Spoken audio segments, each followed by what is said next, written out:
எல்லோருக்கும் வணக்கம். பைத்தியம் இன்னைக்கு பாசிட்டிவ் மூடில் தான் இருக்குது. நான் நிஃப்டியை தான் சொல்கிறேன். இன்றைக்கி கிட்டத்தட்ட 117 பாயிண்ட் பாசிட்டிவில் இருக்குது. அந்த லூஸுக்கு அறிவில்லை அப்படின்னு சொல்கிற மாதிரி நேற்று இறங்கின மார்க்கெட் இன்றைக்கி ஒரு 117 பாயிண்ட் ஏறி வந்திருக்கு. இன்றைக்கி உலக மார்க்கெட்டுகள் முக்கியமாக அமெரிக்காவெல்லாம் எடுத்து பார்க்கும்பொழுது நல்லா பாசிட்டிவ் க்ளோஸ் பண்ணி தான் ஒரு மொமெண்டம் கொடுத்துக்கிட்டு இருக்கான், பாசிட்டிவ் மொமெண்டம்.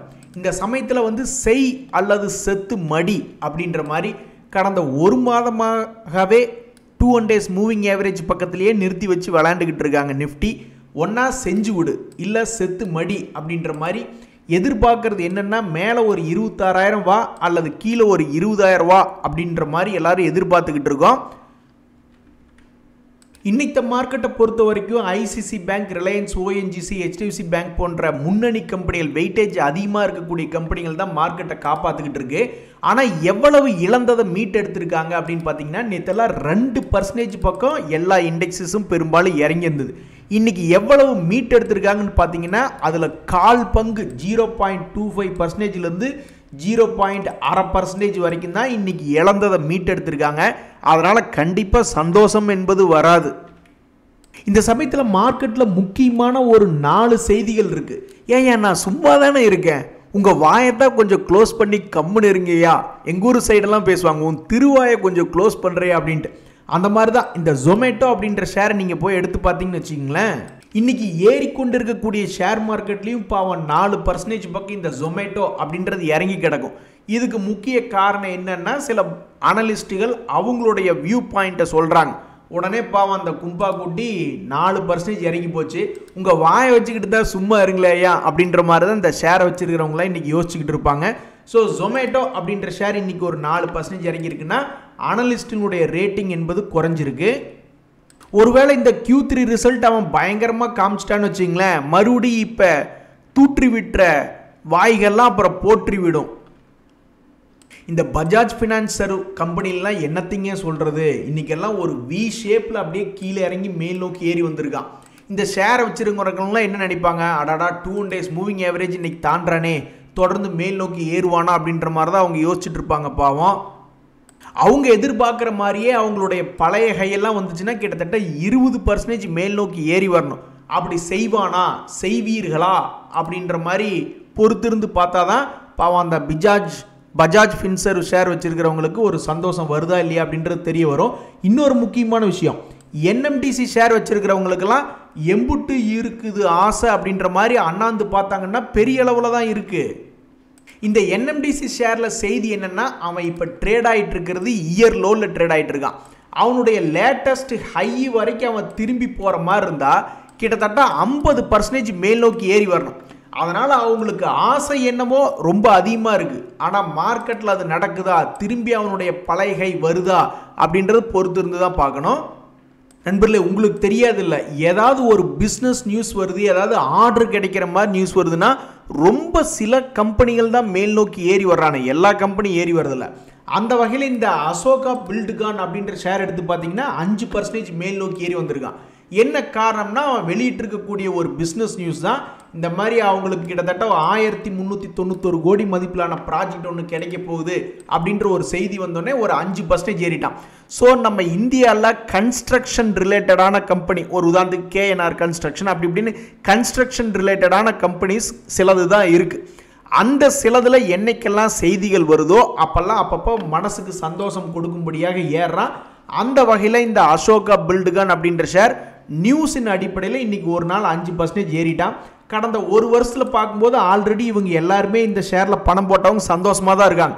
அதனால் வேற யாருக்காவது இந்த ஷேர் ஏதாவது ஒரு செய்தி வந்து அவங்க கீழேருந்து ஒரு 5% ஏறி இருந்தால் ரொம்ப சந்தோஷமாக இருந்திருக்கும். பட் இவங்களுக்கு வந்து சக்கரை வியாதி இருக்கிறவங்களுக்கு இப்போ ஒரு 10 குலாப் ஜாமுன் கொடுத்த மாதிரி அவங்க ஏற்கனவே சந்தோஷத்தில் இருக்காங்க. அவங்களுக்கு மறுபடியும் இன்னொரு சந்தோஷமாக இன்றைக்கி ஒரு 5% ஏறி இருக்கான். என்ன தியாகு, உங்களுக்கு ஸ்டொமக் ஃபயரான்னு கேட்டால் சத்தியமாக கிடையாது, எனக்கெல்லாம் ஸ்டொமக் ஃபயருங்கிறதே கிடையாது. ஆஹா நம்ம ஜெயிச்சிட்டோம் மாறா அப்படின்ற மாதிரியான ஒரு மொமெண்ட். அதாவது இந்த மொபிக்விக், GM Breweries எல்லாம் பார்க்கும்போது காலையில் +2% பக்கத்தில் ட்ரேட் ஆகிட்டு இருந்தால் என்ன ஒரு விஷயம்னா, இந்த கம்பெனிகள் வந்து ரிசல்ட்டினுடைய இம்பேக்ட்னால ஏறிக்கிட்டு இருக்காங்க. அதாவது Q3னுடைய இம்பேக்ட் இன்றைக்கும் நாளைக்கு இந்த கம்பெனிகள் இருக்கும். அப்போ அந்த வகையில் பார்க்கும் பொழுது இந்த ஒன் மோபிக்விக் GM Breweries அப்படின்றது ஒரு புத்துணர்ச்சியாக Q3 ரிசல்ட் வர்றதை ஓரளவுக்கு பாசிட்டிவாக தான் இப்போதைக்கு மார்க்கெட் பார்த்துட்டு இருக்கு. இது மட்டும் நல்லபடியாக நடந்து நம்ம ஜெயிச்சிட்டோம் மாறா அப்படின்ற மாதிரி ஒவ்வொரு பங்கு ரிசல்ட் கொடுத்ததுக்கப்புறம் 10% 20% நேரிட்டானா அதை தவிர்த்து எங்களுக்கு வேற எந்த சந்தோஷமும் கிடையாது. But you are selected, you are unselected, you are selected அப்படின்ற மாதிரி எங்களுக்கு மற்றதுல எதுலையுமே நோட்டமே இல்லை. எங்களுக்கு TCSனுடைய ரிசல்ட் என்ன அதுதான் மெயினாக வேணும். அது 9ஆம் தேதி மார்க்கெட் முடிஞ்சு கொடுப்பாங்க. அது வெள்ளிக்கிழமை நம்மளை இம்பேக்ட் பண்ணும். ஸோ வரக்கூடிய வெள்ளிக்கிழமையிலிருந்து நம்ம ஜெயிச்சிட்டோமா இல்லை தோத்துட்டோமா மாறா அப்படின்றது தெரிய வந்துடும். சரிங்க, மார்க்கெட் எக்கேட கெட்டு போகுது, நம்மளுக்கு சம்பாதிக்கிறதுக்கு என்ன வழி அப்படின்னு பார்த்தீங்கன்னா சமீபத்தில் ஐபிஓக்களில் நல்ல ஐபிஓக்களில் முதலீடு பண்ணி கிடைச்சதுன்னா லிஸ்டிங் டே அன்னைக்கு வித்துட்டு போகிறதா ஒரு நல்ல முதலீடாக நல்ல லாபகரமாக இப்போதைக்கு தெரியுது. அந்த வகையில் இப்போதைக்கு ஒரு 3 ஐபிஓக்கள் அப்படின்றது ஓப்பனாக இருக்குது. அதில் இந்த ஸ்டாண்டர்ட் கிளாஸ் லைனிங் டெக்னாலஜி அப்படின்றது வரக்கூடிய புதன்கிழமை அன்னைக்கு ஜனவரி 8ஆம் தேதியே க்ளோஸ் ஆகிடும். இவனுடைய சப்ஸ்கிரிப்ஷன் எப்படின்னா ஒரு ஷேருக்கு 24 பேர் அப்ளை பண்ணுறாங்க. என்ன காரணத்தினால ஒருவேளை நல்ல லாபம் கிடைக்குமோ, வந்து லிஸ்ட் ஆகிறப்ப 60% லாபத்தில் கிடைக்குமோ அப்படின்ற மாதிரி பார்க்குறாங்க. ஸோ இப்போதைக்கு இவன் வந்து ஓரளவுக்கு பரவாயில்லை அப்படின்ற மாதிரி கிரே மார்க்கெட் ப்ரீமியம் காட்டுறான். அடுத்து நம்ம பார்க்கக்கூடிய இந்த குவாட்ரண்ட் ஃபியூச்சர் டெக் அப்படின்றது இன்னைக்கு ஓப்பன் ஆயிருக்கு. இதனுடைய சப்ஸ்கிரிப்ஷன் ஆல்ரெடி ஒரு ஷேருக்கு 13 பேர் அப்ளை பண்ணுறாங்க. இவனும் வந்து அதே அளவில் அவனும் நம்பர் 1ஆக வந்து நிற்கிறான். அவனு ஒரு ஈக்குவலாக கிரே மார்க்கெட் ப்ரீமியம் பெஸ்ட்டாக காமிச்சிக்கிட்டு இருக்கான். அடுத்து பார்க்கக்கூடிய இந்த கேபிட்டல் இன்ஃப்ரா ட்ரஸ்ட் அப்படின்றது அப்படின்னு நம்ம பார்க்கும் பொழுது இதனுடைய சப்ஸ்கிரிப்ஷன் என்ன அப்படின்றது இப்போ வரைக்கும் என்னால் பார்க்க முடியல. அடுத்து பார்க்கக்கூடிய கிரே மார்க்கெட் ப்ரீமியமும் ஒன்றும் தெரில. இருக்கிறதே 10 ரூபா.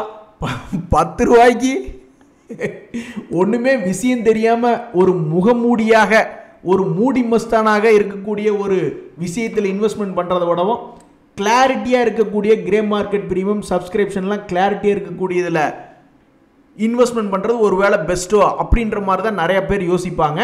அந்த வகையில் தற்போதைக்கு வெளிவந்திருக்கக்கூடிய ஐபிஓக்களில் முன்னணியாக இருக்கக்கூடியது அப்படின்னு பார்த்தோம்னா இந்த 2 தான். நண்பர்களுக்கு சமயத்தில் நம்மளை வாழவும் விடாமல் சாகவும் விடாமல் இந்த எஃப்ஐஸ் நம்மளை போட்டு தொல்லை பண்ணிக்கிட்டு இருக்காங்க. நேற்று 2575 கோடி வித்து தான் வச்சுருக்காங்க. ஒன்றுமே இல்லை, சிம்பிள் மேட்டர். நீ எங்களை சாகடிக்கிற மாதிரி நினச்சி 23,000 ஒரு 20,000 அல்லது 15,000 வந்துரு, இல்லை மேலே ஒரு 30,000 போ. 30,000 போனால் என்ன பண்ணுவாங்கன்னு நீங்கள் நினைக்கிறீங்க? நம்ம ஆளுகளே நிறைய பேர் வித்து லாபம் வெளியெடுத்துருவாங்க. அதுக்கும் அவனுக்கு விடாமல் கீழே போனால் நம்ம ஆளுகளே நிறைய பேர் வந்து நல்ல இன்வெஸ்ட்மெண்ட் பண்ணுவாங்க. 4-5 லட்ச ரூபாயில் இன்வெஸ்ட்மெண்ட் பண்ணி 3 வருஷம் கழித்து பார்த்தா அது ஒரு 20 லட்ச ரூபா கூட ஆகலாம். ஸோ அந்த மாதிரி எதுக்குமே விடாமல் நம்மளுடைய பணத்தை பூரா இவனுக்கு என்ன பண்ணுறானுன்னா நம்மளுடைய மைண்டை ஆசிலேஷன் பண்ணி நம்மகிட்ட இருக்கக்கூடிய ஃப்ரீ மணி பூராத்தையும் இதே ஒரே பாயிண்டில் உள்ளே இழுத்துக்கிட்டே இருக்காங்க. நம்மளும் எவ்வளவோ கான்ஃபிடென்ஸாக இல்லை கீழே வந்தால் தான் இன்வெஸ்ட்மெண்ட் பண்ணணும் அல்லது மேலே போனால் வித்து விட்றணும்னு நானும் எவ்வளவோ பொறுமையாக உட்காந்து பார்த்துக்கிட்டே இருக்கேன். இவனுக்கு வந்து ஒரு சூழ்ச்சி வலையில் நம்மளை சிக்க வச்சு இருக்கிற பணத்தை பூரா இப்போவே உள்ளே இறக்கி விட்டுருவானுங்க போல. நோ, அதுக்கு நான் விடமாட்டேன். ஒவ்வொரு 500 பாயிண்ட்டாக எழுதி வச்சு 500 பாயிண்ட் இறங்கத்தான் வேற ஒரு இடத்துல இருந்து பணத்தை கொண்டு வந்து டெப்ளாய் பண்ணுவனே ஒழிஞ்சு இவனுக்கு என்னதான் என்ன ஒரு 3 மாசமாக இல்லை மார்க்கெட் இப்படியே தான் சுத்துன்னு அவனுக்கு என்னதான் என்ன நம்ப வச்சாலும் முழு பணத்தை நான் இறக்கவே மாட்டேன். நண்பர்கள், இந்த சமயத்தில் ஒரு கும்பா தகவல் ஒன்று சொல்கிறேன், அது உங்களுக்கு உபயோகமாக என்னன்னு பாருங்க. கிட்டத்தட்ட 1.5 லட்ச ரூபா ப்ராஃபிட்ல இருந்தது மார்க்கெட். இந்த ஹையில் இந்த பாயிண்டில் ரேஞ்சில் இருக்கும்போது கிட்டத்தட்ட மியூச்சுவல் ஃபண்டில் ஒரு 10 லட்ச ரூபா பொசிஷனுக்கு 1.5 லட்ச ரூபா ப்ராஃபிட்டில் இருந்தது. இப்போ போய் நான் எடுத்து பார்க்குறேன், அது வெறும் 88,000 ரூபா தான் ப்ராஃபிட்டில் இருக்குது. ஆக மொத்தம் எனக்கு கும்பா பாடி விட்டாங்க. இப்போ தான் நியூ இயர் கேரளாவில் வந்து டிஸ்கஸ் பண்ணிருந்தோம். அடுத்த வருஷம் பட்டாயா கிட்டாயா ஏதாவது மலேசியா கிலேசியான்னு எங்கேயாவது போகலாமான்னு. அப்படி போகிற மாதிரி இருந்தால் பட்ஜெட் ஏதோ ஒரு 50,000 60,000 வந்தது. பேசாமல் நான் அப்போவே எல்லாத்தையும் விற்று எடுத்துருந்தா கூட இப்போ எனக்கு ஒரு 60,000 அந்த பட்டாயாக்கு ரெடி பண்ணியிருப்பேன். நண்பர்களே, நியூ இயரில் வந்து இந்த வருஷத்தோட நான் திருந்திடுவேன் அப்படின்னு எவனா சொன்னான்னா அவனை நம்பவே கூடாது. அதே மாதிரி தான் இந்த ஷேர் மார்க்கெட்டில் இந்த வருஷத்தோட நான் பயப்படுறத நிறுத்திடுறேன் அப்படின்னு ஷேர் மார்க்கெட் சொல்லுச்சுன்னா நம்ம நம்பவே கூடாது. போன வருஷம் உக்ரைன் ரஷ்யா வாரு, அந்த இஸ்ரேல் ஹமாஸ் வாரு அப்படின்னு பயந்துட்டு கிடந்தாங்க. சரி, அதோட பயப்படுறதை நிறுத்திட்டான் அப்படின்ற மாதிரி பார்த்தா இப்போ மறுபடி புதுசாக அவங்களுக்கு பயம் அப்படின்றது வந்துருக்கு.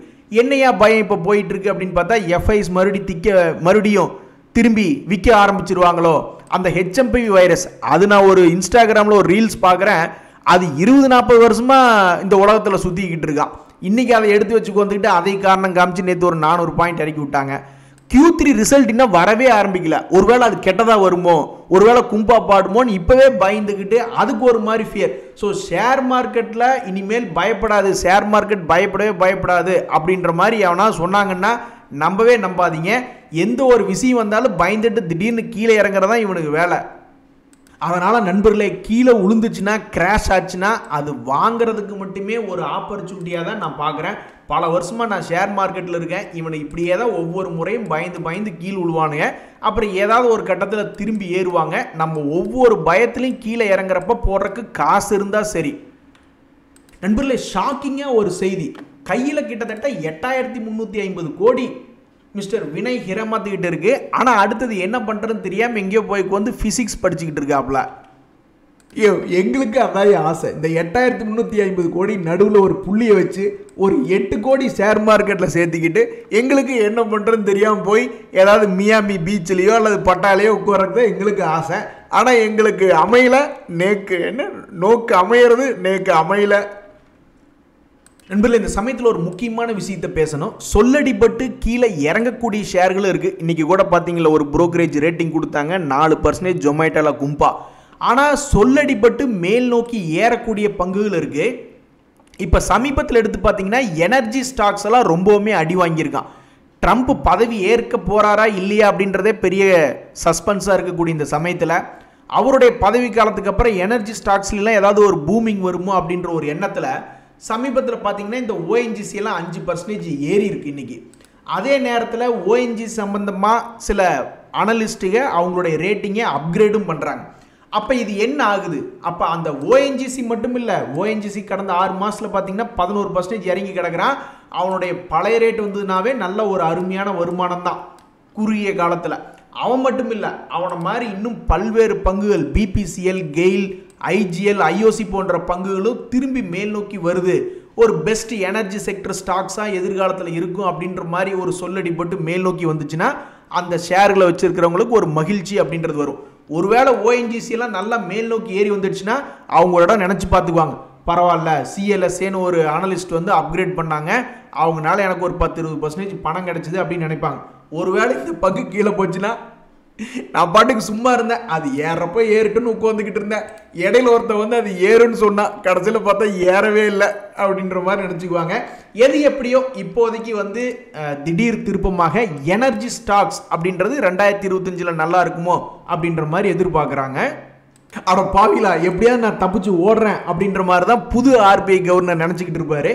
ஏன்னா இப்போ தான் பதவி ஏற்றாரு. 2025 ரேட் கட் இருக்குமோ அப்படின்னு எல்லாரும் எதிர்பார்த்துக்கிட்டு இருந்த சமயத்தில் வீட் ப்ரைஸ் வந்து இந்தியாவில் கோதுமையினுடைய விலை இருக்கிறதுலே உச்சத்துக்கு போய்கிட்டு இருக்கு அப்படின்ற மாதிரி ஒரு செய்தி வருது. இதுவே ரைஸ்னுடைய ப்ரைஸ் வந்து உச்சத்துக்கு போயிருக்கு அப்படின்னு நியூஸ் வந்துச்சுன்னு வச்சுங்களேன், நம்ம ஸ்டாக் மார்க்கெட்டில் நிறைய ஸ்டாக்ஸ் இருக்குது, ரைஸ் ஓரியன்டாக எக்ஸ்போர்ட் பண்ணக்கூடிய ஸ்டாக்ஸ் எல்லாம் திடீர்னு ஃபோக்கஸில் வந்திருக்கும். அதுக்கு வழி இல்லாமல் போயிடுச்சு. இன்றைக்கி 2 ஸ்டாக் நியூஸ் பற்றி முக்கியமாக பேசணும். இவனை ஏதாவது திட்டி விடுங்க நண்பர்களே. இன்டெலெக்ட் டிசைனரினா அப்படின்னு ஒரு ஷேர், அவன் நேற்று தான் 10% என்னமோ இறங்கினான். அப்புறம் இன்றைக்கி என்னத்தை நினச்சானா அப்படியே 10% ரெக்கவரி. ஏன்டா நீ எல்லாம் உயிரோடு இருக்கே அப்படின்ற மாதிரி பணத்தை போட்டிருக்கிற முதலீட்டாளர்களுடைய மனசை எப்படி மாத்திரம் பாருங்க. ஐயோ என்னடா 10% இறங்கிடுச்சுன்னா அவங்க பயப்படுவாங்க. திடீர்னு பார்த்தா அடுத்த நாளே 10% ஏறாங்க. ஸோ பிபி கன்ஃபார்ம் அப்படின்ற மாதிரி இந்த இன்டெலெக்ட் டிசைனரினுடைய சமீபத்தினுடைய ப்ரைஸ் மூவ்மெண்ட் ரொம்பவுமே இதாக இருக்குது. நாங்கள் 2 பேர் எங்களுக்கு பயமே கிடையாது அப்படின்ற மாதிரி இந்த கிர்லோஸ்கர் பிரதர்ஸ் அப்படின்ற ஷேர் இன்றைக்கி 10% மேல் நோக்கி ஏறி இருக்கான். எங்கேருந்து ஏறி இருக்கான் அப்படின்னா சமீபத்தில் அக்டோபர் மாதத்தில் அவனுடைய லோவை அரெஸ்ட் பண்ணியிருந்தான். அந்த லோவை அரெஸ்ட் பண்ணதுக்கப்புறம் தற்போதைக்கு ஏறுமுகமாக ஏறிக்கிட்டு இருக்கான். அதனால் இந்த ஸ்டாக்கை வச்சுருக்கிறவங்களுக்கு இன்றைக்கி மகிழ்ச்சியாக தான் இருக்கும். நண்பர்களே, என்ன லாஜிக்கோ என்ன கண்ட்ராவியோ இந்த 2025 ஃபார்மா ரிலேட்டடான செக்டர்லாம் ஓரளவுக்கு பாசிட்டிவாக இருக்கும் அப்படின்ற மாதிரிலாம் பேசிக்கிட்டு இருந்தாங்க. நான் உடனே ஃபார்மா செக்டர் ரிலேட்டடான ஸ்டாக்ஸ்லாம் எடுத்து வச்சுக்கிட்டு இருந்தேன். அதில் இந்த மிட் கேப்பில் பயோகான் அப்படின்ற ஷேரும் 2வது 3வது இடத்துல அவன் பண்ணக்கூடிய P&L பொறுத்து வந்தான். நான் தான் அவனுக்கு அதிகமாக கடன் இருக்கேன்னு சொல்லிட்டு அவனை லிஸ்ட்டு விட்டு வெளியெடுத்தா இன்றைக்கி அந்த பயோகான் கிட்டத்தட்ட 8% மேல் நோக்கி ஏறி வந்திருக்கு. ஆனால் அதுக்கு ஒரு முக்கிய காரணம் இருக்குது. அவனுடைய ட்ரக் ஒன்று அப்ரூவ் ஆயிடுச்சு அப்படின்ற மாதிரி ஒரு நியூஸ் ஒன்று வந்திருக்கு. அந்த நியூஸை பேஸ் பண்ணி இன்றைக்கி மேல் நோக்கி ஏறி வந்துட்டான். இதிலிருந்து என்ன தெரியுதுன்னா, என்ன லாஜிக்கோ என்ன கன்றாவியோ நம்ம நினைக்காத ஒன்று தான் வித்தியாசமாக நடக்கும் அப்படின்ற மாதிரி பயோகானுக்கு இன்றைக்கி ஒரு நல்ல ஒரு அருமையான செய்தி வந்து என்னையே நீ லிஸ்ட்டில் வைக்கல அப்படின்ற மாதிரி அவன் இன்றைக்கி 8% ஏறிட்டான். நான் கடன் வாங்கினா நீ லிஸ்ட்டில் வைக்க மாட்டியோ, கடனை என்ன நீயே திருப்பி கட்ட போகிற அப்படின்ற மாதிரி ஆகிப்போச்சு. நண்பர்களே, அதெல்லாம் நீங்கள் கொஞ்சம் ஏமாந்தீங்கன்னா 2 நாளில் உங்களுடைய ஜோலியை முடிச்சு விட்ருவாங்க. இந்த PTCL ஷேர் பார்த்தீங்களா, 2-3 நாளில் அவனுடைய லோ ரேட்லேருந்து டக்குன்னு மேல் நோக்கி அவனுடைய ஹையே வந்துட்டான். அப்போ ஹையில் வாங்கினவங்களும் சரி, லோவில் ஏவரேஜ் பண்ணவங்களும் சரி இன்றைக்கி வெற்றி சிரிப்பு சிரிச்சிட்டு இருப்பாங்க. அதே மாதிரி தான் இந்த ஏஜிஸ் லாஜிஸ்டிக்ஸும் அவனும் கிட்டத்தட்ட 2 நாட்களில் ஜோலியை முடிச்சுட்டான். ஒரு படத்தில் கூட சொல்லுவாங்க, அவன் என்னை இப்போ திட்டிட்டு போவான், ஆனால் கொஞ்ச நேரம் கழித்து வந்து என்னை கொஞ்சுவான், அதுக்கு நான் வீட்டில் இருக்கணும்ல அப்படின்ற மாதிரி ஷேர்ஸ் எல்லாம் வாங்கி வச்சுட்டு அப்படியே உட்காந்துக்கிட்டு இருக்கணும் போல. திடீர்னு 2 நாளில் என்னைக்காவது ஒரு நாள் மேல் நோக்கி ஏறி ஜோலியை முடிச்சுட்டு போயிடுவாங்க. இன்றைய தகவல் அனைத்தும் உங்களுக்கு உதவியாக இருந்ததுன்னா எனக்கு மகிழ்ச்சி தான். ரொம்ப நன்றி, வணக்கம்.